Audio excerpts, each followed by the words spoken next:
Hello.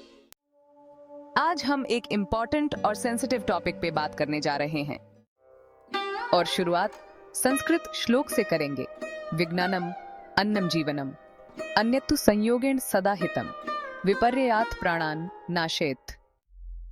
इसका अर्थ है खाना जीवन का आधार है, लेकिन सही कॉम्बिनेशन में ही ये हमेशा फायदेमंद होते हैं। गलत कॉम्बिनेशन से ये जान को खतरा भी हो सकता है।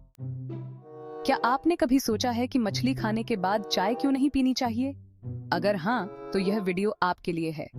आज मैं आपको इस सवाल का जवाब दूंगा और ध्यान रहे, हम जो भी कहेंगे वो हमारे मन की नहीं है, बल्कि विभिन्न रिसर्च और अध्ययनों के आधार पर कहेंगे। चाहे तो आप इन रिसर्च पेपर्स को चेक भी कर सकते हैं।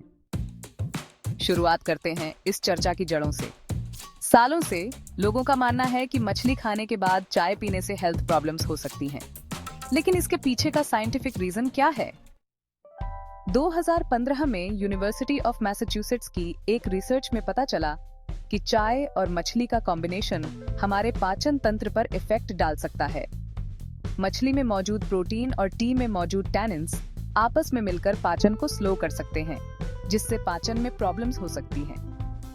2017 में Indian journal of medical research में पब्लिश हुई एक और रिसर्च ने पाया कि फिश और चाय का कॉम्बिनेशन शरीर में फ्री रेडिकल्स की मात्रा को बढ़ा सकता है, जो ऑक्सीडेटिव स्ट्रेस और कई सीरियस बीमारियों का कारण बन सकता है।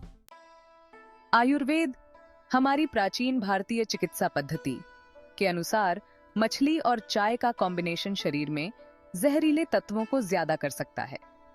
आयुर्वेद के अनुसार इन दोनों का कॉम्बिनेशन शरीर में असंतुलन पैदा कर सकता है, जिससे कई तरह की बीमारियां हो सकती हैं। स्किन प्रॉब्लम्स का भी इस कॉम्बिनेशन से संबंध है।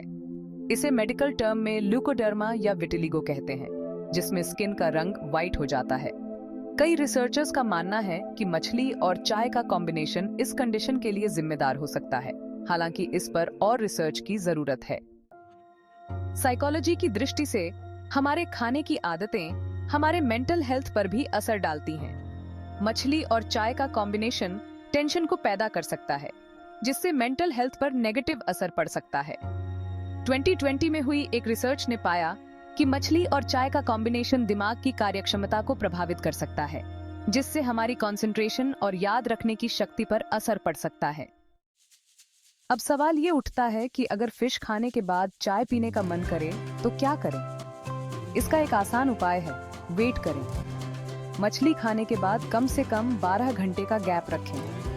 इससे आपके शरीर को मछली पचाने का समय मिल जाएगा और आप चाय का आनंद बिना किसी चिंता के ले सकते हैं। इस टॉपिक पर कई बुक्स भी लिखी गई हैं। Foods.Harmonize किताब में डॉक्टर एलेक्स फ्रैंकलिन ने मछली और चाय के कॉम्बिनेशन के नेगेटिव इफेक्ट्स पर चर्चा की है।